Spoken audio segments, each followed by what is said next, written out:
Bonjour à tous et bienvenue chez Colique Éclectique, la chaîne où on parle de tout, de rien, et aujourd'hui d'un sujet très gai, on va parler de la mort, tu vois. Donc, faut bien en parler, hein, quelque part, de la mort. En fait, l'idée, ça va être de voir un peu comment toi tu vis le truc, comment toi quelles sont tes craintes, comment tu vois l'histoire, comment ça se passe, tu vois. On va parler un peu de tout ça, finalement. Alors, moi, donc à titre personnel, je pourrais pas dire que j'ai peur de la mort. Je dirais pas que j'ai peur de la mort, mais j'ai plutôt peur de la souffrance que ça peut engendrer. Enfin, avant de mourir, en fait, du coup, plutôt. Donc, si tu veux, ouais, ça fait quand même chier. Parce que, par exemple, je sais pas, tu te fais torturer, et puis, voilà, bon, avant de crever, tu vas quand même galérer pas mal. Tu vois, c'est plus la peur de la souffrance que de la peur de la mort en soi-même. Tu vois, à titre perso, voilà, le fait que tout s'arrête, bon, ça fait chier, mais voilà.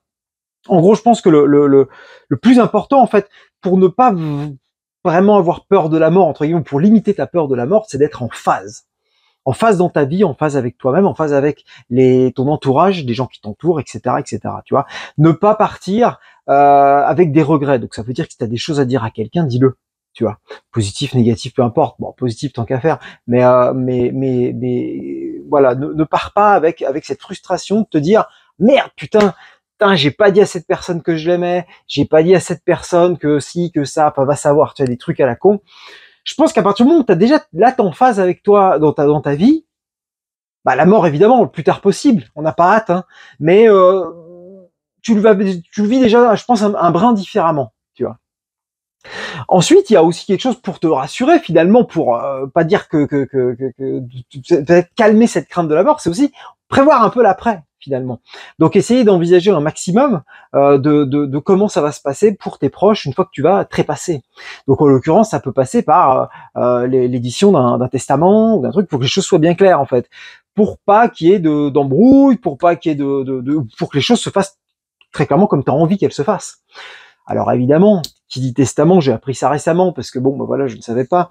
En fait, de base, bon, pour ceux qui ne savent pas au cas où, de base, si tu crèves, tout part à tes enfants ou à tes parents si t'as pas d'enfants, en gros, ou tes frères et sœurs, tu vois, de base. Alors, je pense que l'État se prend un petit pourcentage au passage, mais voilà, la base elle est comme ça. Donc là, si tu meurs aujourd'hui, c'est comme ça que ça va se passer, de manière équitable. Après, tu vois, ils font le truc comme ça.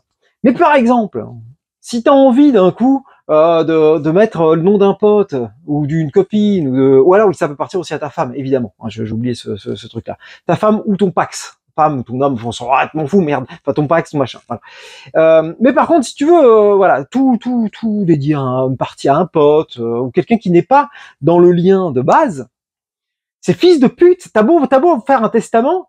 Je crois que tu as 60% d'imposition là-dessus. C'est une honte. C'est honteux. Tu bosses toute ta vie comme un connard. Tu as réussi à quand même faire un capital de côté, que ce soit immobilier, que ce soit financier, peu importe. T'as quand même le droit à un moment de décider à qui tu veux que ça aille, sans qu'on te viole le cul au niveau des impôts. Qu'est-ce qu'on s'en bat les couilles, que ce soit de la famille ou que ce soit un étranger. Je vois pas l'intérêt, je vois pas l'intérêt. Par exemple, tu fais un testament, ferme ta gueule. D'où tu prends 60%. C'est honteux. Voilà, c'était un petit coup de gueule parce que ça me dépasse, un truc pareil. Mais bon, voilà.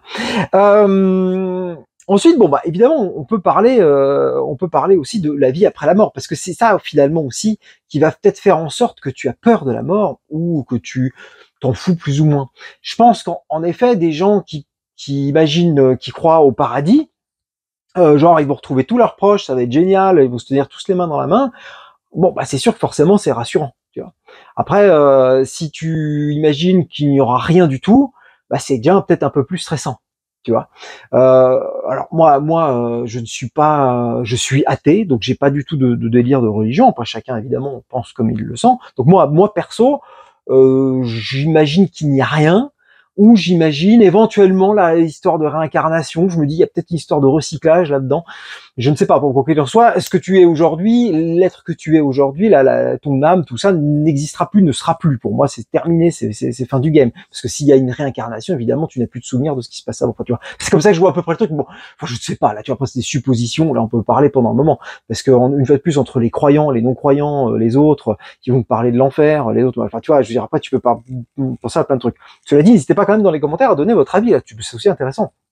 Et j'insiste aussi là-dedans, ne pas juger les autres. Ça veut dire que si quelqu'un me dit oui, moi je crois au paradis, je vais retrouver tous mes proches, bah mec, cool. J'ai envie de te dire, et tu as peut-être raison en fait quelque part. J'en ai pas la moindre idée, tu vois. J'aimerais bien. Moi, c'est évidemment, tu me dis ça, tu me vends le machin, je signe, tu vois. Mais j'y crois moyen. Mais bon, peu importe. Mais que quelqu'un dise ça dans les commentaires. Avec plaisir. Par contre, n'allez pas derrière, genre dire ah ouais non, tu dis de la merde et tout. On n'est pas là pour ça, les gars. On est juste là pour donner notre vision des choses, pas pour dire au gars qui dit ouais je crois à ça, ah tu crois de la merde. Parce que pour info, je crois pas qu'il y en ait un de vous qui soit revenu de la mort, là. Enfin, ou qui soit mort et qui m'écrive depuis là-bas. Tu vois, donc tout le monde a potentiellement raison. Donc on ferme sa gueule et on écoute. C'est juste ça. Voilà, moi je suis plutôt dans le délire, bah il y a plus rien quoi, hein, terminé. Et puis voilà, fin du game. Mais c'est pas pour autant que ça me stresse quoi. Tu vois, je me dis bon bah voilà, c'est fait. Donc je pars serein, on va dire. Tu vois, le plus tard possible, évidemment. C'est une évidence. Après, je vais aussi parler un peu on en parle pas mal en ce moment, du suicide assisté. Je parle pas du suicide, je ferai encore une autre vidéo là-dessus. Je parle vraiment de l'aide, de l'aide. Enfin, si tu sens que tu vas pas bien, tu sais, genre en Suisse, c'est possible. Alors ça coûte quand même un bon billet, mais si tu es vraiment, soit si t'es malade, soit si t'es pas en très bonne santé, si t'es vieux, enfin, ils vont pas faire ça avec des gens de 20 ans évidemment, mais tu peux demander à mettre fin à tes jours. Voilà. Donc en gros, ça coûte un certain pactole. Tu vas dans une sorte de, je sais pas comment dire, un mix entre un hosto, un hôtel, ou une maison d'hôte, je sais pas trop bon. Et t'as les infirmières et tout. Et puis, faut que tu sois évidemment conscient. Faut que tu sois conscient. Faut pas que tu sois manipulé ou autre, tu vois. Ce sera à toi d'appuyer sur la dose à t'injecter dans le corps pour que tu partes, tu vois. Donc, je trouve que cette idée est géniale. Qu'est-ce qu'on est archaïque en France, putain. Qu'est-ce que c'est incroyable. C'est incroyable qu'on soit même encore en train de discuter de ça, putain de merde.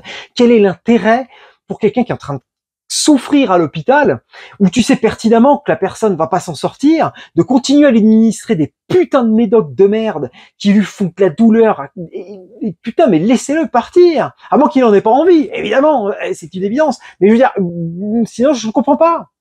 Je comprends pas, pareil, tu penses à des gens, potentiellement des personnes qui sont paraplégiques. Tu dis, bon, bah, il y en a peut-être qui sont très bien comme ils sont, et ils sont contents de vivre comme ils sont, il n'y a pas de souci, mais je pense qu'il y en a aussi une partie, putain, ils aimeraient bien peut-être arriver à la fin du game, tu vois. Je pense qu'il faut être libre de choisir, en fait, tout simplement. Et j'aimerais bien quand même que ça évolue de ce côté-là en France, parce que je trouve ça incroyable. Je trouve ça incroyable même qu'on en parle, tu vois. Je veux dire, à un moment donné, t'as le droit de choisir. Une fois de plus, faut quand même cadrer un peu le bordel. Pour moi, ça doit se faire si tu es malade, si tu es peut-être très vieux puis que tu commences à galérer sans être malade, mais tu sais, au bout d'un moment, la vieillesse, passer, je pense, 100 ans, bon, bah, ça peut être dire compliqué, tu vois. Ou si peut-être on t'annonce une maladie qui va être dégénérative, mais genre violent, et t'as pas aucun moyen de t'en sortir, tu vois, tout ce genre de trucs, tu vois. Il y a quand même des trucs, à partir de là, bah, ça me paraît logique. T'as quand même le choix de choisir. Tu sais que t'es dans la merde, de toute façon, tu vas y passer. Bah, autant le faire quand même que tu peux maîtriser au moins ça, au lieu de galérer comme un connard, tu vois. Ça me paraît un petit peu du bon sens, mais bon.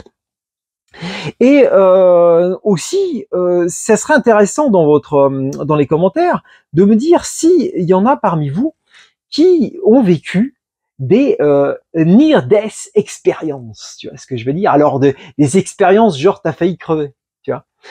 Ça m'intéresse de voir un peu qu'est-ce que vous avez vécu, si vous avez vécu ça. Est-ce que vous avez vu des trucs particuliers, des choses et tout.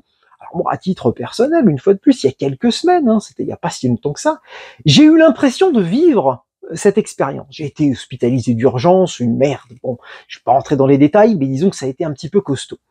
Et j'ai eu l'impression, je ne sais pas si c'est vrai ou pas, je peux pas te dire, ça je ne sais pas, est-ce que c'était juste un putain de délire, je ne sais pas. Je ne sais pas parce que j'étais pas en France, donc si tu veux, j'étais à l'étranger et personne parlait anglais, donc je n'ai pas compris ce qui s'est passé. Bon, c'est un bordel. C'est une autre anecdote, on va dire. Bon, voilà. Et donc en fait, j'ai pas pu poser les questions que je pouvais, et surtout j'étais pas dans l'état de poser les questions que je voulais quand je suis sorti parce que j'étais pas encore au top et j'y ai pas pensé sur le moment. Bon, mais en tout cas de moi ce que j'ai vécu. Je me souviens donc je devais être soit j'étais à l'hôpital, soit j'étais dans une ambulance, je ne sais pas. C'est très flou, parce que j'étais pas vraiment très conscient en fait, hein, j'avais quand même perdu conscience. Mais bon, à un moment donné, je fixais une lumière. Alors, je parle pas de lumière genre le tunnel blanc, le machin, tout ça. C'est pas ça. Je fixais une lumière de l'hosto, tu vois. Elle était blanche certes, mais bon, c'était une lumière de l'hosto, tu vois. Et je me souviens très bien que d'un coup, j'ai eu plein de scènes de ma vie qui sont passées. Alors tu sais, je t'entends souvent ce truc-là, genre tu revois ta vie défiler devant tes yeux, tu vois. Et c'est là j'y ai pensé. Hein, quoi. Je me suis dit, mais putain, c'est chelou, pourquoi je vois des trucs comme ça? Puis vraiment des trucs de merde. Enfin, tu vois, des scènes anecdotiques, que ce soit de l'enfance, adolescence, récente, mais c'est pas forcément des trucs très importants de ma vie, tu vois. Je veux dire, ça s'enchaînait, ça s'enchaînait, ça s'enchaînait. Putain, puis je me disais, merde, putain, c'est ça le délire, quoi. Donc là, je vais crever comme un connard, quoi. 40 ans comme ça, putain, fait chier, c'est quand même dommage. Et mais du coup, je me disais, quelque part, je suis en phase. Je suis en phase avec mon entourage. Alors, j'aurais été frustré parce qu'à 40 ans, ça fait quand même chier. Mais j'étais en phase. Et puis d'un coup, ça commence à s'assombrir. Puis je sens le cœur qui lâche, enfin, qui baisse. J'entends la machine, machin. Puis après, bon, bah, c'est très flou. Je pense qu'on m'a dû me ramener, sinon je serais pas là. Mais enfin bon, peu importe. Mais j'ai vécu ça. Alors, est-ce que concrètement j'ai failli mourir ou pas? Je ne sais pas. Mais c'est ce que là, je te parle de mon ressenti. Voilà, le ressenti que j'ai eu, c'est ça. Et c'est savoir si il y en a qui sont passés par là. Est-ce que vous avez eu ça? Est-ce que vous avez eu ce genre de truc, vraiment des scènes qui viennent comme ça? Vous ne savez pas d'où ça vient, mais des scènes de votre vie qui passent comme ça et dit putain merde, chou. Voilà. Même si vous avez vu d'autres trucs, est-ce que vous avez vu le fameux tunnel blanc peut-être éventuellement? Est-ce que vous avez senti votre âme sortir de votre corps peut-être? Moi, j'ai pas du tout vécu ce genre de trucs-là, mais savoir, c'est intéressant de partager quelque part parce que la mort, on va tous y passer finalement, hein, et on est tous égaux face à la mort, hein, je pense. Donc voilà un petit peu pour ce sujet assez guiré, hein, quelque part. Donc n'hésitez pas à me dire dans les commentaires, voilà, tout ça, ce que vous pensez de tout ça. Et puis sur ce, j'ai envie de vous dire, avant de mourir, portez-vous bien. Ciao!